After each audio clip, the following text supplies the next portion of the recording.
I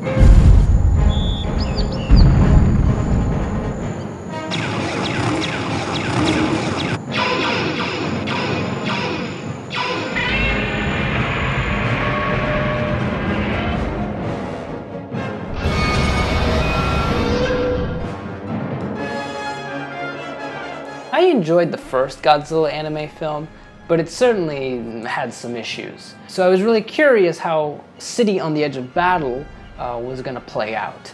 As well, I'm a huge, lifelong mechagodzilla fan, so when I heard mechagodzilla was probably going to be in this movie, I was pumped. So I knew I had to see it. And based on the trailers, it looked pretty exciting, pretty interesting. So the question is, was this film better or on par with the original? And what does it say about where the rest of the trilogy is going? Well, I'll let you know.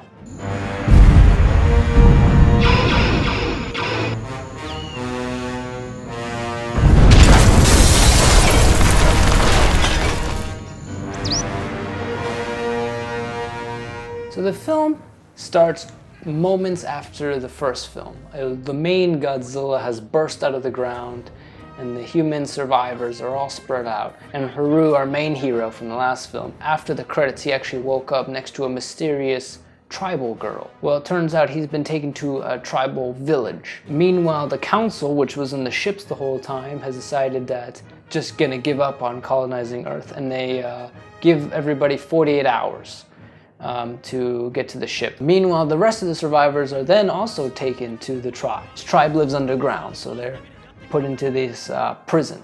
And they speculate that the tribe is probably the descendant of humans, and thanks to evolution have evolved and adapted to the world above. Luckily for them, the tribe girl that Haru ran into has an identical twin, and they can also communicate telepathically. They're able to basically find out that the survivors are not a threat to the tribe, they're just there to kill Godzilla.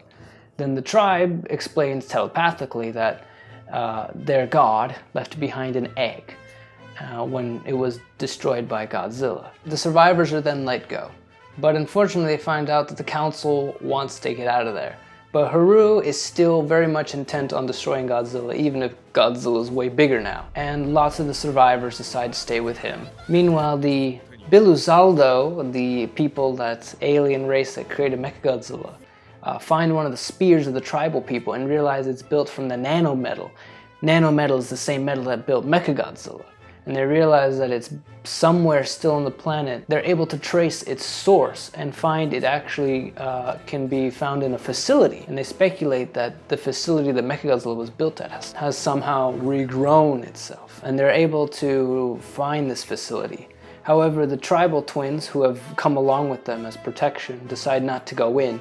They seem to fear the nanometal and think it's evil. They're going inside, and they find the severed head of mechagodzilla, the last remaining part, which has essentially, from the nanometal, rebuilt the facility based on its AI blueprints. The Biluzaldo are able to access mechagodzilla's head and the computer mainframe and connect to it. So they decide to configure the facility to start building traps and weapons to stop Godzilla, and to destroy him. And they decide to hatch a plan, and basically they're going to lure Godzilla into the city with their traps, use the nanometal to trap him, and then hit him with an EMP harpoon they've built with the nanometal. It's basically the first film's plan all over again, just on a much larger scale.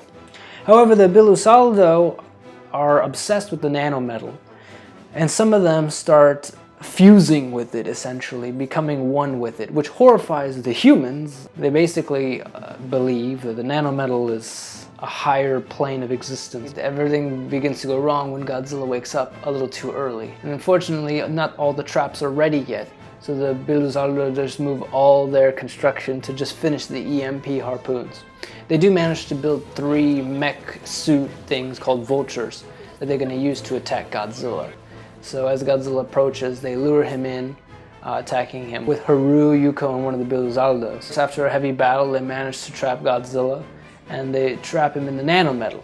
Unfortunately, in his reaction, he starts to overheat excessively. 1,000 Kelvin temperatures that start melting the nanometal and could melt the entire base. The Biluzaldo decide that they need to merge with the nanometal. It's going to be the only way to defeat Godzilla. Metphies, Haru's alien friend, calls him up and says, "The nanometal is going to take over the whole world. You got to stop this." All of a sudden, their three suits start trying to merge with them, and Yuko is almost eaten alive by the suit. And Haru decides that it's not worth it to destroy Godzilla if it means the nanometal is going to take over the whole planet.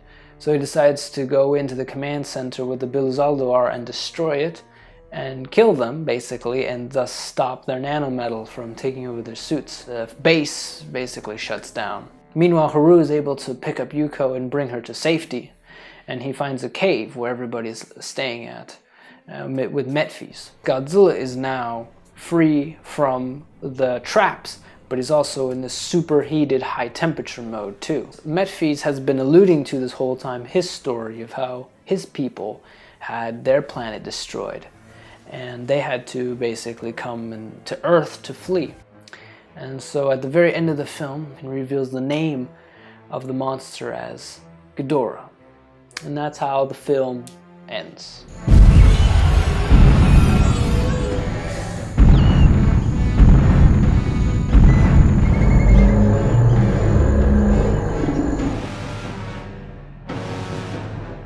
This film had, like its predecessor, some issues that I had to deal with and that I have to gripe about. Pertains mainly to some issues with the plot. What is nice about this movie, it does get into the action a bit sooner, but then unfortunately it starts to fall into the same problems as the last film.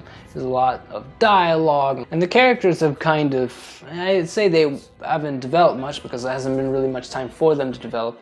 But the addition of the tribal twins brings new members to our cast. And they're kind of interesting and a new, fresh perspective to bring the tribal people as well and their whole story.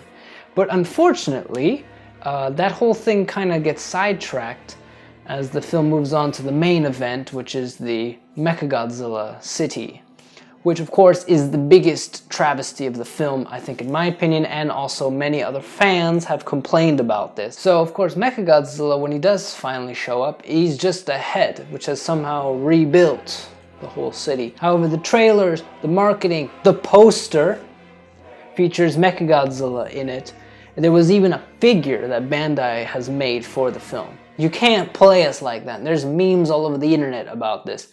In a way, this is the biggest controversy since Godzilla 1998. Another big question is this big facility. They never noticed that in the first film, because the whole first film they spend this time scouring the planet and analyzing those technology, and nobody ever noticed this city, only until now.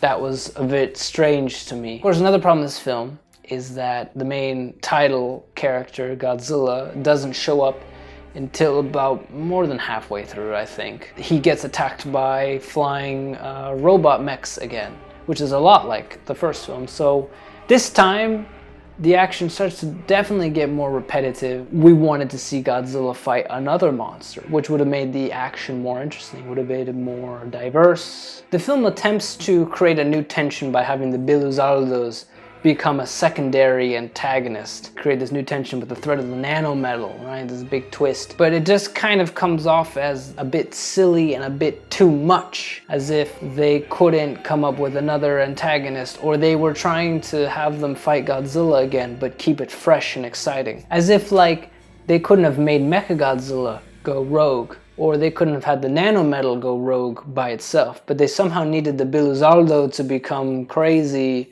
And there's nothing alluding to so much to their craziness. It's just like, now they're evil. And that seemed a little like, what? But these guys were sacrificed their lives, they put all this work and effort to stop Godzilla, and now all of a sudden we're supposed to like not like them anymore? Another thing, of course, is the first film was about exploring an Earth thousands of years in the future now, covered in this weird vegetation, controlled by Godzilla and other weird monsters. But in this film, besides the tribal people discovered at the beginning, you know, they mainly focus on the facility, which feels just like any sci-fi facility. It's missing some of that suspense and some of that thrill. It's like we've seen all of this already. As for the animation and the visual effects, you know, it's about on par with the predecessor. There are times where it looks fantastic. I think Godzilla, for the most of the time he's on screen, looks imposing and powerful. The visual effects on his beam looks amazing. That's one of the best things about this series, is his beam is like a nuclear blast. But it also has the same problems. Some of the CGI and some of the jungle monsters is kind of ugly, I'm gonna say. It's about, if you liked the animation in the first film, you thought the CGI was good, or you were okay with it, then it's about the same here. It hasn't progressed much. Actually, maybe it's a little better. There's less of those monsters, because I remember in the first film, I thought they looked pretty terrible. The CGI flying bird things. The mechs definitely look better in this film. And the music is, yeah, it's exciting, but again, nothing really that stood out to me.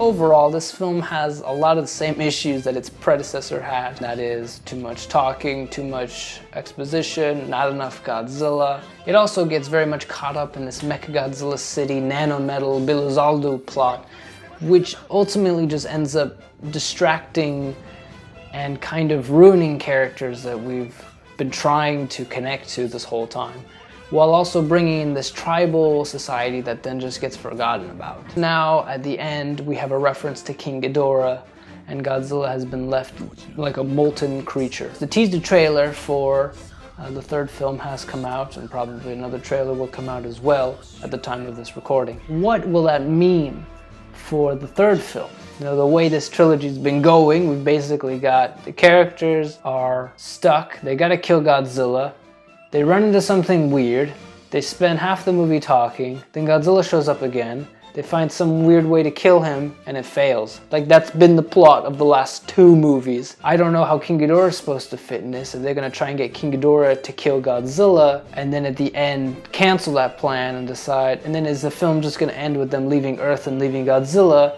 which would be like, why did we watch these 3 movies? As much as I want to enjoy these anime films, they do have some faults.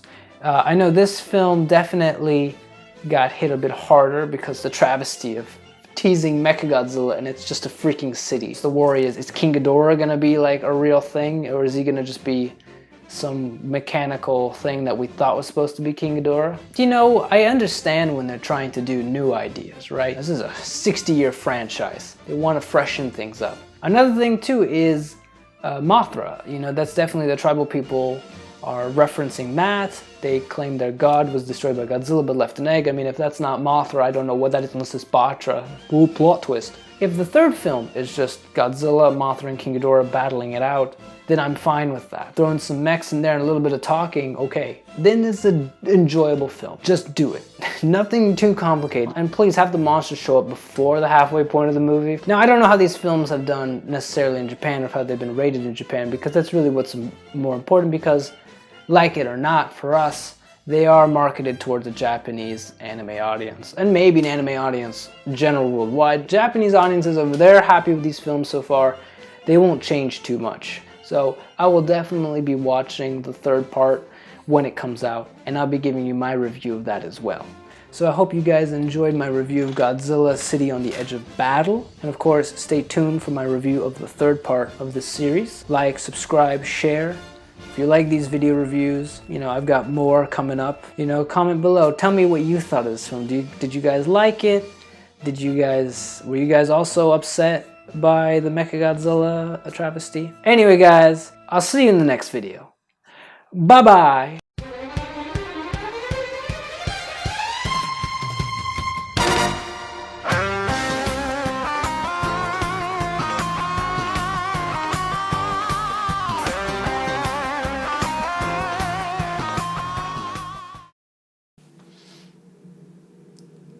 I had not paid attention to that. This is going all wrong. Okay. Well, it's back now.